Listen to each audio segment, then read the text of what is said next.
7 de la mañana con 36 minutos, 7 con 36 minutos. Saludamos con nuestro primer invitado. Como lo anunciamos, ya está con nosotros el doctor Ramiro Aguilar, jurista, exasambleísta, analista político. ¿Cómo está, doctor Aguilar? Buenos días, bienvenido. Gracias por acompañarnos en Punto Noticias de Radio Pichincha. Les saludamos a Alexis Moncayo, quien le habla a Licenia Espinel. Usted escuchó la introducción del presidente de la República en una serie de eventos y entrevistas que ha sostenido en los Estados Unidos, donde asiste a la Cumbre de las Américas. Ha dicho que propondrá al gobierno norteamericano un plan Ecuador, algo parecido a lo que en su momento se aplicó y se aplica en Colombia y que vemos que no ha dado los resultados esperados. En el Ecuador se puede aplicar algo parecido al Plan Colombia, por un lado, y por otro, esta sensación de conformidad con la que él se refiere a las cifras de la inseguridad, que estamos bien, que no estamos tan mal, dice, porque no tenemos las mismas cifras que México y Colombia. Podemos ver de esa forma tan general la seguridad en el país. Buenos días, bienvenido. Muy buenos días, Licenia. Buenos días, Alexis. Un saludo muy cordial a la audiencia. Saludos, doctor. Yo quisiera separar la respuesta a esta pregunta en dos. Primero, hablar de la propuesta de Lazo. A ver, Lazo no sabe ni lo que propone. Cuando él habla del Plan Colombia, habrá oído el Plan Colombia en alguna vez en su vida. El Plan Colombia, que básicamente fue parte de la política del uribismo y de los sectores, digamos que más extremos de la política norteamericana hacia América Latina, implicaba varias cosas en Colombia, entre ellos las fumigaciones, los desplazamientos. El Plan Colombia fue una guerra sostenida con las FARC, donde, no se olviden ustedes, murió mucha gente que no era parte ni siquiera del conflicto con los famosos falsos positivos, es decir, a los soldados colombianos les pagaban con fondos americanos, entre otros, por cada guerrillero abatido. Entonces no se les ocurrió mejor forma que disfrazar de guerrilleros a civiles que fueron abatidos y correr a cobrar la recompensa. Y por eso están procesados y detenidos altos mandos del ejército colombiano hoy. Y parte del problema del Ecuador hoy fueron los desplazamientos y las fumigaciones que se hicieron en el tramo final del Plan Colombia a finales de la primera década del siglo que ocurre, es decir, entre el 2004 y el 2007.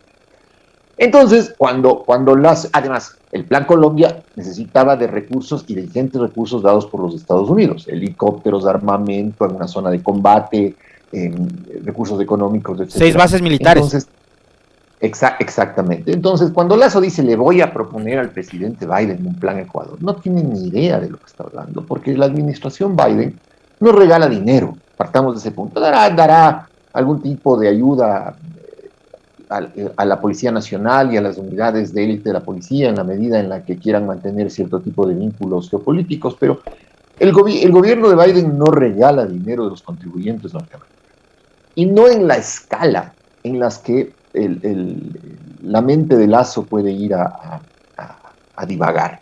Ahora, lo que sí me apena es que no haya un canciller, que no haya un equipo de asesores que le digan, presidente, esas cosas no se opinan porque no dependen de usted, y además es una barbaridad lo que está diciendo. Es decir, Lazo va, declara cualquier cosa, no sé quién le arme los discursos, quién sea su jefe de gabinete, porque esto evidencia además que su equipo es un desastre. Y la segunda cosa que le iba a decir es cuando el hombre declara que tranquilos nomás, ¿eh? Que aquí sí monchinos matan, sí hay sicariato, pero ni de lejos lo que pasa en Colombia y México. O sea, para Lazo no existe la densidad poblacional, existe solo el mapa. Entonces él ve en el mapa México y ve en el mapa Colombia y pregunta cuántos muertos hay y dice, hay más muertos que en el Ecuador, entonces estamos bien. O sea, para Lazo no hay ninguna diferencia entre la población de México, que son miles de millones de habitantes, y la población de Colombia versus la población del Ecuador y su territorio y su realidad. Pero volvemos al mismo punto, es decir, el hombre suelta su petardo, su fuego fatuo, es un hombre pirotécnico, sus declaraciones políticas nos ha tenido, a Biden ni le interesa el plan Ecuador y además de los 3 minutos que se reúna con Lazo, Biden tiene la cabeza en otra cosa, entre ellos el problema de las armas de este rato al interior de los Estados Unidos. Entonces diga, sí, Lazo, okay, que hable alguien del Departamento de Estado contigo, ve con Dios. Pero nos ha dejado a los ecuatorianos puertas adentro este debate del plan Ecuador, de pedir a los americanos que los muertos no son suficientes, porque el problema de Lazo en realidad, mi querido Alexis Glicenia, es nuestro. Tenemos un incompetente en la presidencia, un tipo impresentable que tiene unos discursos fatales cuando sale del país, y ya vamos 2 seguidos, Lazo y Moreno, Entonces yo supongo que quienes se reúnen con esta gente en las cumbres, digamos, los ecuatorianos andan mal, ¿no? Pero andan mal, en mal plan, o sea, ya eligen a cualquiera que viene y aquí habla cualquier disparate. ¿Cómo está, doctor? Qué gusto saludarle. Hola, Alexis. Siempre es un placer conversar con usted e instruirse, ¿no? Coincido absolutamente con su introducción. México, simplemente para aclarar, ¿no? México 129 millones de habitantes, Colombia 50 millones de habitantes, Ecuador 18. Entonces la comparación en sí mismo, como decía el doctor Aguilar, por tema de densidad poblacional resulta una completa tontería. A ver, doctor, yo me quiero ir más atrás. Quiero irme a la elección del 2021 por algo que ocurrió esta semana. Y yo decía, hace tiempo ya que nos dábamos cuenta de que en materia de seguridad, como en muchas otras cosas, el gobierno no tiene idea de lo que debe hacer, ni tampoco creo que se ha sentado seriamente el presidente con su equipo de trabajo a definir un plan estratégico de seguridad para proponerle al país. Eso es indudable. Y quien confirmó eso, entre otras tantas autoridades, bueno, la prefecta de Pichincha salió decepcionada de la reunión de lunes.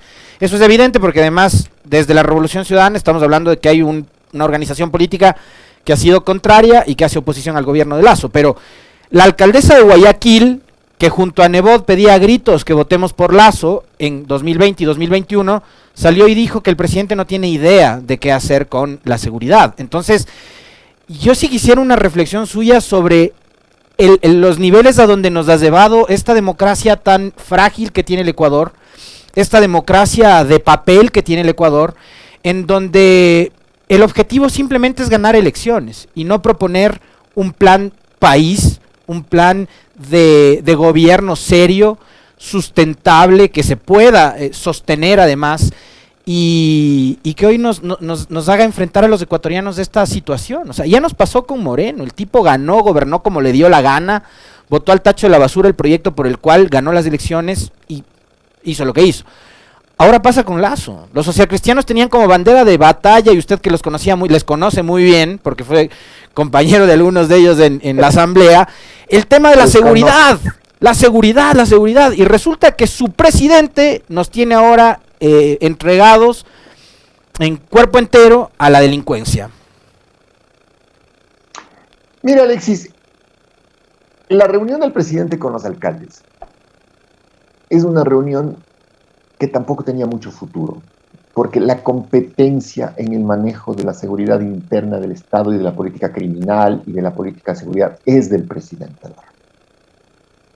Los alcaldes que tienen competencias delegadas, entre ellas del tránsito, por ejemplo, esas competencias las ejercen tarde y mal en la medida en que el gobierno central no les pasa recursos y el gobierno central sigue debiendo a los gobiernos autónomos descentralizados mucho. Pero como Lazo es efectista, entonces convocó a una reunión de alcaldes.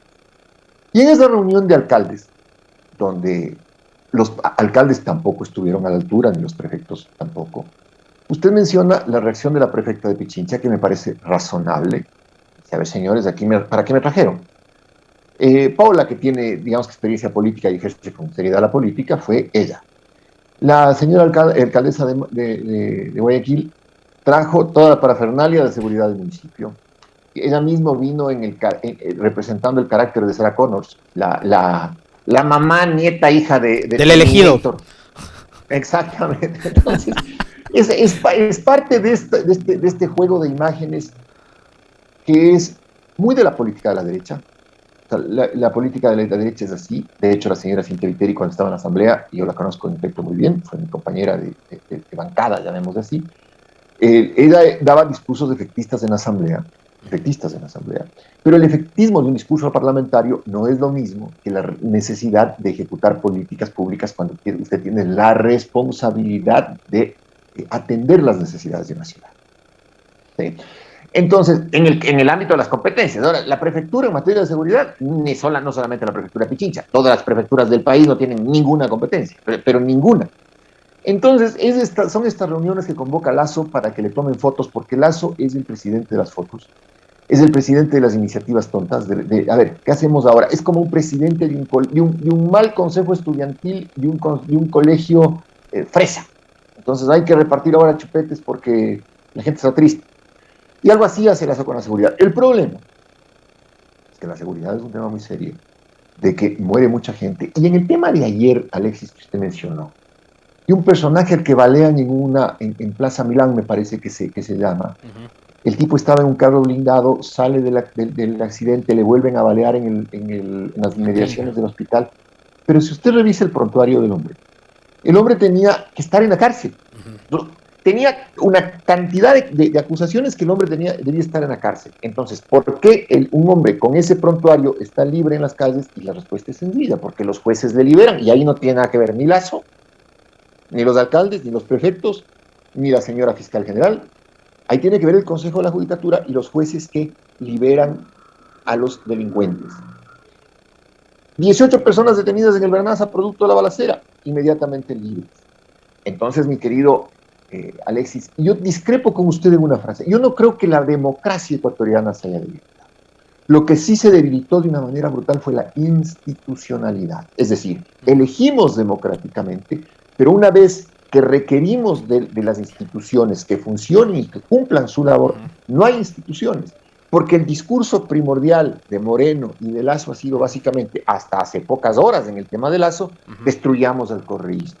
Es decir, se enfoca la acción política de un país con el único propósito de destruir un adversario político, porque yo sigo teniendo mis dudas de que el correísmo sea una ideología a la que hay que combatir. El correísmo para mí es una relación pasional, y lo he dicho varias veces, entre el líder, Rafael Correa, y su militancia, producto de un gobierno que fue un gobierno que hizo obra y que atendió las necesidades de las personas, y que además, digamos que rompió estas barreras, estas diferencias sociales y económicas que tenía el país. Eso para mí es el concepto. Ahora, si vamos a enfocar la actividad pública a destruir a los simpatizantes del expresidente Correa, o a destruir al correísmo, tenemos lo que pasa, que hacen las cosas mal y después les enjuician en un tribunal internacional. Acaba de ganar una compañía subsidiaria por el tema del caso Singue, y cuando hay que pagar, entonces todo el mundo se hace loco porque priorizaron el odio a el ejercicio de la política pública. Doctor Aguilar, en medio de este contexto, la Asamblea Nacional aprobó esta ley de uso progresivo de la fuerza, y es una ley con la que se ha ofrecido combatir la inseguridad, que tanto necesitaba el Ejecutivo, esta herramienta para combatir la inseguridad, si al menos se nos ha pintado. Habían leyes anteriores en materia de seguridad, incluso reglamentos sobre el uso progresivo de la fuerza. ¿En qué va a cambiar este panorama? Y en realidad esta ley se va a convertir o no en una herramienta para que el gobierno, el Estado en su conjunto puedan combatir la inseguridad que vive el país, o es más de lo que los juristas llaman el populismo penal. Leí la ley con atención, Liceña, porque la verdad no le había puesto mucha atención. Pero como ya comenzaron a llorar en Twitter y se desgarraban las vestiduras, pedí a algunos amigos que me manden el proyecto y la ley. La ley es retórica, está llena de declaraciones generales. No hace otra cosa que reconocer lugares comunes. Básicamente se enfoca en los consejos que ha dado la Comisión Interamericana de Derechos Humanos sobre el tema del uso de la fuerza, sobre el tema de cómo se debe atender la protesta social. Y estéticamente, no de fondo, estéticamente, tiene un error, y es que mezcla el combate a la delincuencia con la reacción de la fuerza pública frente a la protesta social.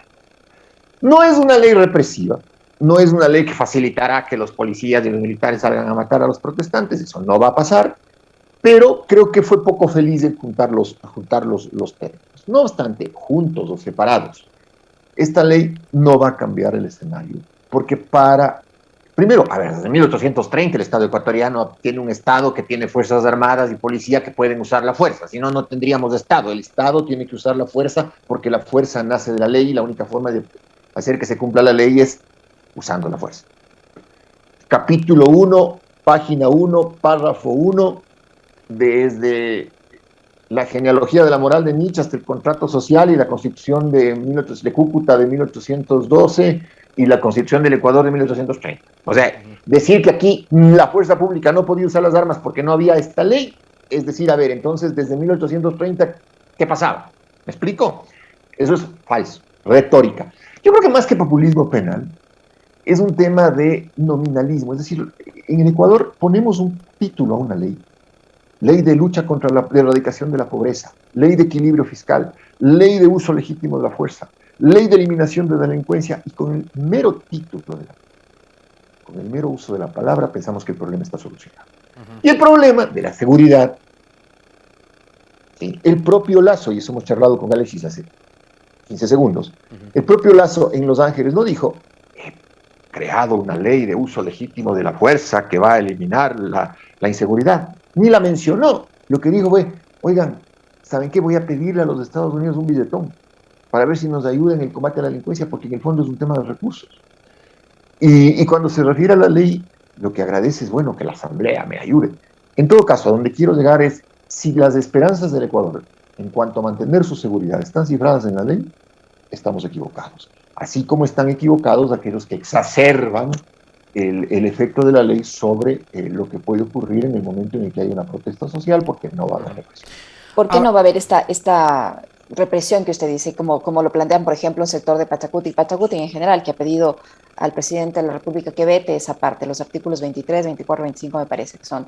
¿Por qué no va a permitir esta ley que la policía reprima con más fuerza la protesta social, como asegura Pachacuti? Sencillísimo, Liceña, porque la represión es un delito de lesa humanidad. Y porque además, por más que el ordenamiento interno le diga lo que le diga, el Ecuador está sometido a la Convención Interamericana de Derechos Humanos y a la competencia a la Convención Interamericana, sometida a la competencia de la Comisión Interamericana y de la Corte Interamericana. Y no va a haber un policía o un militar con un dedo de sentido común que viole los derechos humanos o reprima, sabiendo que puede ser objeto además de un delito, porque violar derechos humanos además no ha sido eliminado de la lista de delitos que están en el Código Orgánico Integral Penal. Un gobierno represivo es violento, como el de Moreno, altamente represivo, y digamos que no necesita una ley para empeorar la represión. Y un gobierno inserto en el sistema interamericano de derechos humanos tiene esas limitaciones. Por eso es que si usted revisa la ley, me parece que en finales del artículo, el último inciso del 10 y el principio y el 11, hablan de que no se pueden cumplir órdenes ilegítimas, de que no se pueden cumplir órdenes que violen la Constitución, que violen los derechos humanos, etc. Entonces, Pachacuti está enredado en su propio discurso, para decir, Pachacuti no se encuentra ni él mismo, no puede ni con su vida, y encontró en esta mezcla poco feliz que hizo la ley de juntar la represión a la delincuencia con la actitud de la policía frente a una protesta social, el callejoncito por el cual meterse y aparecer como oposición. En realidad dudo que la ley cambie. Doctor, a ver, ahí yo quisiera profundizar con usted en el análisis sobre algunas cosas que me preocupan y que yo las he venido comentando en los últimos días, porque me parece que ya, digamos, no es casualidad. Usted mencionaba el tema de que Lazo, en la misma línea de Moreno, va por este tema de combatir al correísmo, de evitar el regreso del correísmo y demás. Entonces, yo lo que he notado, porque además empiezan así, ¿no? Empiezan a construir el relato. Los articulistas, ya lo he leído a Hernán Pérez Luz, a Pazares, a los Pelagatos, algunas otras gentes más, que están tratando de hacer el link entre correísmo y narcotráfico. Y esto es gravísimo, porque no estamos hablando de corrupción, no estamos hablando de protestas de octubre, no les van a acusar de golpistas, etcétera. Están tratando, creo yo, de construir un relato en el cual vinculan a la Revolución Ciudadana y al correísmo con el narcotráfico. Entonces, yo quisiera una opinión suya sobre eso, y no sé si ha visto, por ejemplo, más allá de los artículos de un desquiciado como lo es este sujeto que le acabo de mencionar, los grafitis que hay en las calles de Quito, que hablan del narcorreísmo, ¿no? Porque ya están empezando a trasladar ese relato y ese discurso a las calles y a la gente.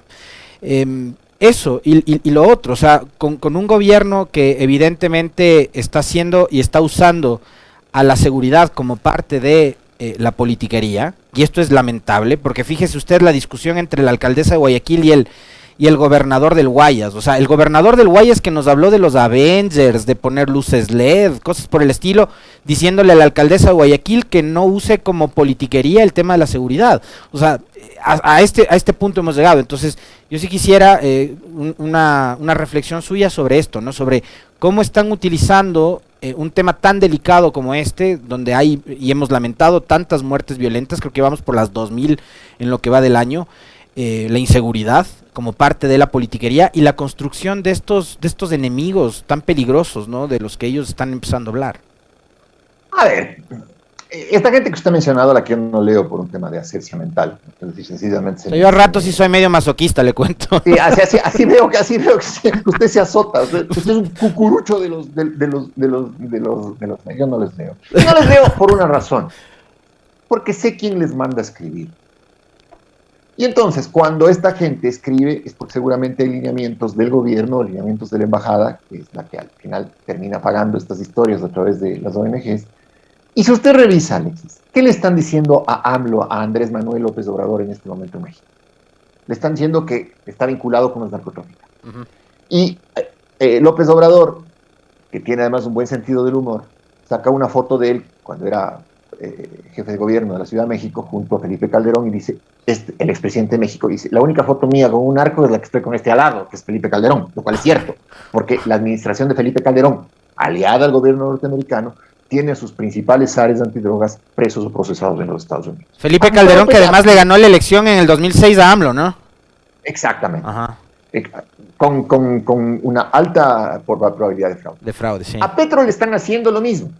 A Gustavo Petro le están haciendo exactamente lo mismo, tratando de vincularle a toda costa con el narcotráfico.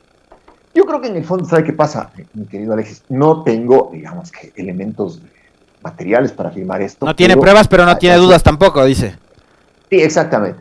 Yo creo que, mire, Latinoamérica no es un problema para el gobierno americano, para el Departamento de Estado, y entonces los funcionarios encargados de América Latina del Departamento de Estado deben ser bastante deficientes, pero bastante deficientes. Los buenos funcionarios estarán en Medio Oriente, estarán en Oriente, estarán en otra historia, pero la oficina de Ecuador, de Perú, de Colombia, no la de México, en la de México sí les importa porque es un tema de frontera, no es importante. Pero el resto, yo creo que siguen unas políticas bastante pueriles y bastante ineficientes. Esto de vincular a la oposición con el narcotráfico cuando no le resulta, y nadie les cree, porque finalmente, por ejemplo, en el tema del correísmo, la vinculación del narcotráfico con el correísmo, el problema es hoy, o sea, estamos viviendo una guerra de carteles y de bandas y de sicariatos hoy. Uh-huh. Es decir, no es que estamos viendo por televisión lo que pasó hace 10 años o hace 7 años, no, estamos viviendo hoy. Y hoy la realidad dice que el correísmo ni de lejos maneja la administración pública. Y en el tema de México vemos como el gobierno de Andrés Manuel López Obrador acaba de ganar una gran cantidad de gobernaciones el fin de semana anterior con su partido Morena, y Petro está dando una dura pelea contra un veterano extravagante que le sembraron las casas de encuestas en Colombia y la propia embajada y el uribismo para tratar de evitar que llegue al poder. Esto es un tema geopolítico regional. Yo no soy persecuto, no soy del tipo de teorías de la conspiración, pero veo ciertos parámetros porque trato de leer la política de América Latina.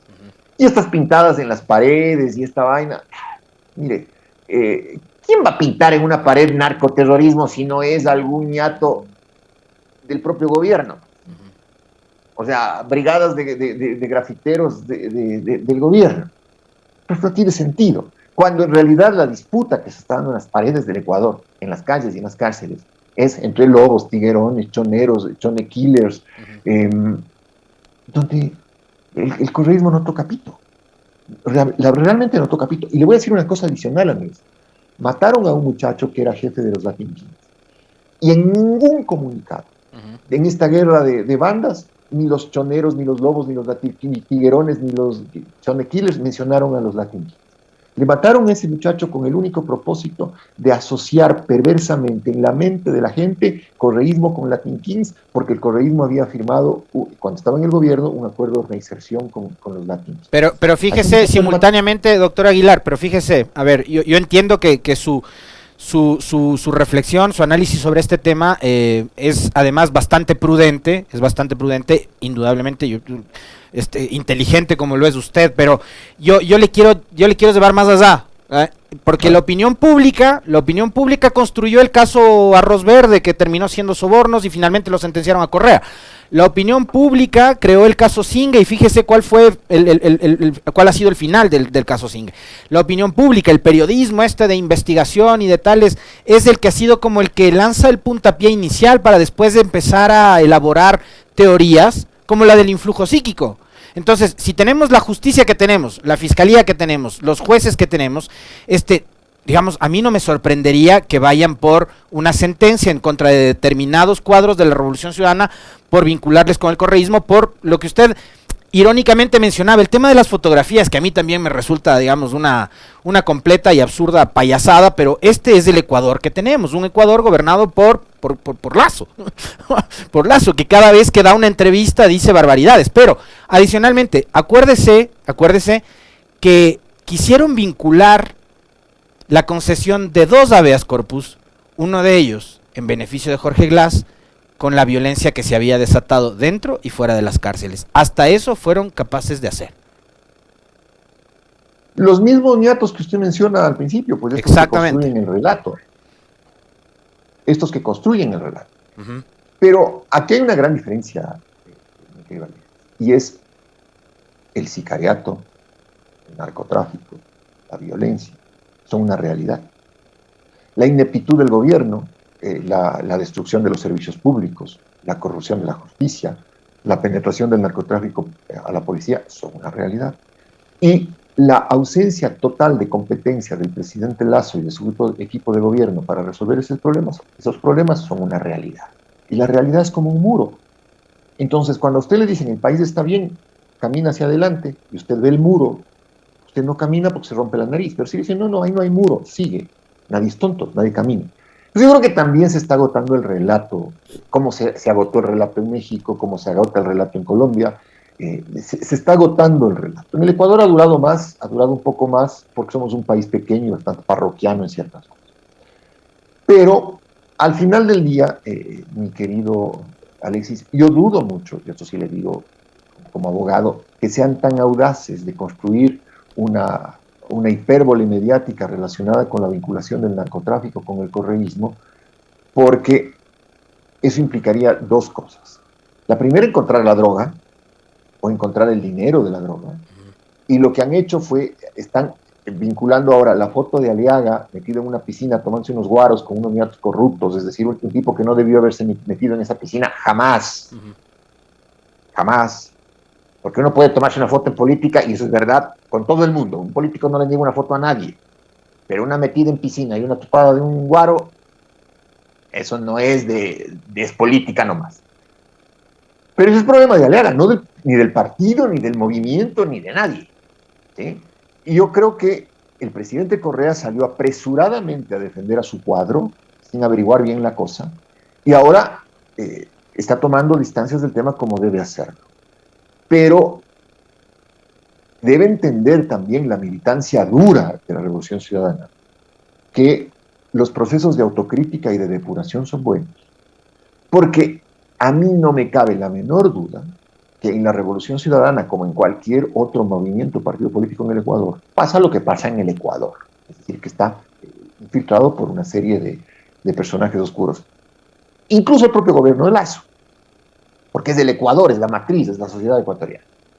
Pero para responder finalmente y con puntualidad su pregunta, digo, no creo que salten, que tengan la audacia de crear un juicio a dedo sobre el tema de una vinculación de narcotráfico, porque ya saben, y creo que en eso el caso Singh es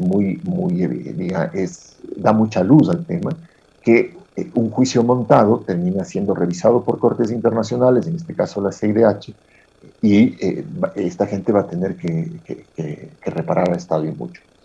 No, en el relato mediático lo harán sin duda, mi querido Alexis, lo harán sin duda, pero del relato mediático paupérrimo de estas personas que usted me acaba de mencionar, a la construcción de un juicio, construir un juicio de peculado para evitar que vuelvan al país, lo hicieron con Lula y lo hicieron con Correa. Construir un juicio de narcotráfico es mucho más. Es decir, doctor Aguilar, más allá del tema mediático de esta generación de opinión pública, ¿esto no puede afectar en un año preelectoral a esta organización política? Esto por un lado, esta construcción del relato de la política y el narcotráfico, y qué debería hacer esta organización política con este legislador que estuvo en un lugar adecuado con gente inadecuada. A ver, primero, Correa debe aprender a controlar la lengua, a no salir a defender como madre superiora a cualquiera que lleve el mismo hábito. Tiene que ser más prudente. Consejo personal y Grateche, expresidente, si nos está viendo. Cuide la lengua, cuide el Twitter. Primero averigüe qué pasó, luego hable. Porque cuando habla desaforadamente, así como madre superiora, cuidando a las personas que tienen el mismo hábito, entonces comete errores. En el tema de Aliaga, tienen que hacer lo que han hecho, es decir, un tribunal de ética interno, que el hombre dé sus explicaciones, y si es que no tiene explicaciones válidas, tienen que prescindir de él. ¿Y por qué tienen que prescindir de él? Les repito, porque no me cabe en la cabeza, que el hombre esté metido en una piscina tomándose unos guaros con unos niatos que son altamente cuestionados. Una foto, un estado. Mire, las fotos de los políticos, yo digo porque yo hago política activa y he hecho política activa. No soy fotogénico, pero la gente por afecto le pide fotos. Las fotos que nos tomamos los políticos generalmente son en espacios abiertos, en restaurantes, en mitines políticos, con camisetas de los distintivos políticos, o sea, en actos proselitistas, pero es muy complicado, en el lanzamiento de un libro, en un acto público, pero es muy complicado que un político se tome una foto en un jacuzzi, pegándose un guaro y diga, chuta, es que me pidieron una foto, por Dios. Entonces, seamos un poco más cautos, yo creo que hay que ser cautos, y versus el escenario que existe y la necesidad de enfrentar las elecciones seccionales del próximo año, hay que ser más serios, mucho más serios, porque lo que sí se ha construido es ese relato perverso de la corrupción ligada a todo lo que suene revolución ciudadana y progresismo. Ni siquiera revolución ciudadana y correísmo, revolución ciudadana y progresismo. Un relato de una derecha que es extremadamente corrupta, absolutamente difamadora, pero que le funciona porque tiene los grandes medios corporativos que lo repiten todos los días. Entonces, a ver, no seamos tan ingenuos de dar papaya en esos relatos. Doctor, para ir cerrando, porque se nos va terminando el tiempo, yo sí quisiera también su perspectiva con respecto de lo que, como mencionaba, a la vuelta de la esquina están las seccionales. Yo me imagino que creo también le pondrá mucho interés en esta elección, donde se decide el territorio local, las alcaldías, las prefecturas, donde se hace política más cerca todavía de la gente. Con un presidente con unos niveles de confianza, de credibilidad y de popularidad muy bajos, con un gobierno realmente desprestigiado, con un capital político licuado, que además era una ficción, porque el anticorreísmo no es que precisamente le dio un cheque en blanco a Lasso, o sea, ahí está lo que ha pasado con los socialcristianos.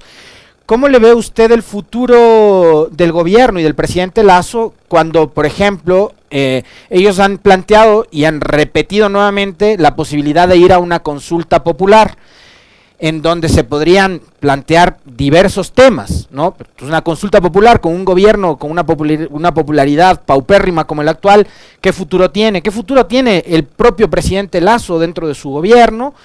En los próximos meses y le quedan 3 años todavía de gobierno. 3 años, pero el Ecuador no puede proyectarse más de una semana. O sea, yo no me atrevo a hacer, y procuro hacer análisis político lo más objetivo que puedo, en la medida en la que mi ideología y mi pensamiento me permitan ser objetivo, pero como un ejercicio académico. Yo no puedo hacer una perspectiva del Ecuador a 2 semanas, a una semana, mejor dicho, porque es un país a la deriva. Es un país completamente a la deriva. Las seccionales serán otra realidad. Yo creo que en la única ciudad donde el odio a Correa será muy, muy significativo en la elección alcalde de Quito será en la capital. Los medios corporativos y el mensaje de todos los días es tan fuerte que los candidatos de la Revolución Ciudadana van a tener que enfrentar eso nuevamente. Y eso es una pena para la ciudad de Quito, porque la ciudad de Quito necesita un equipo, una alcaldía, alcaldes y concejales que le den un proyecto de ciudad, porque la ciudad está destrozada. O sea, sí, puede ser una ciudad extremadamente anticorreísta, pero es una ciudad hecho pedazos. O sea, a menos que queramos vivir en una ciudad en ruinas. En una ciudad en ruinas, tenemos que pensar que hay que elegir buenos alcaldes y buenos concejales. Y ahí el odio, el fuera, Correa fuera, no sirve, no alcanza. Así como el odio, Lasso fuera, tampoco alcanza. Hay que tener un proyecto de ciudad. Un proyecto de ciudad urbano, de planificación, donde incluya seguridad, incluya espacios públicos, etc. Y en cuanto a la consulta popular, mire, he visto con estupor cómo hay gente que dice, vamos a hacer una consulta, una pregunta en la consulta popular que diga que queremos volver a la Constitución del 98. Hay que ser un redomado imbécil. Perdonen lo duro del término, pero no encuentro otro. Yo lo comenté esto ayer y qué bueno que usted se refiere a eso, doctor. Hay que ser un redomado imbécil. Y le voy a explicar por qué. Cuando una Constitución se deroga, muere, desaparece del mundo, queda en la historia, muere. No hay forma de revivirla. Una ley, cuando se deroga una ley que pone en vigencia una norma, cuando se deroga, se la mata. No existe forma de revivirla. Entonces, si quisieran volver a la Constitución del 98, tendrían que hacer un proyecto igualito a la Constitución del 98 y someterlo a primer debate y a segundo debate en una asamblea constituyente. Pero no pueden poner una pregunta que diga, ¿quiere usted que entre en vigencia la Constitución del 98? Eso era propio de las dictaduras, mi querido Alex. La dictadura militar del general Rodríguez Lara llegaba al poder y claro, como había roto la Constitución que se pasara por el forro por haber dado el golpe militar, pues decía, vamos a poner decreto supremo, vamos a poner en vigencia la Constitución del 45. Lo cual valía madres porque era una dictadura, pues entonces no era un gobierno constitucional y la Constitución era un referente de papel. Pero no puede ser que haya gente tan imbécil de pensar que con una sola pregunta puede revivirse un texto constitucional que tiene que entrar en vigencia bajo el mismo procedimiento de formación de las leyes. Proyecto, primer debate, informe al Pleno, segundo debate y luego referéndum de aprobación. Entonces, perdonen, no suelo usar estas frases en entrevistas públicas y pido perdón a la audiencia, pero no hay otra forma de definir. Muchísimas gracias, doctor. Siempre muy interesante conversar con usted. Muy amable.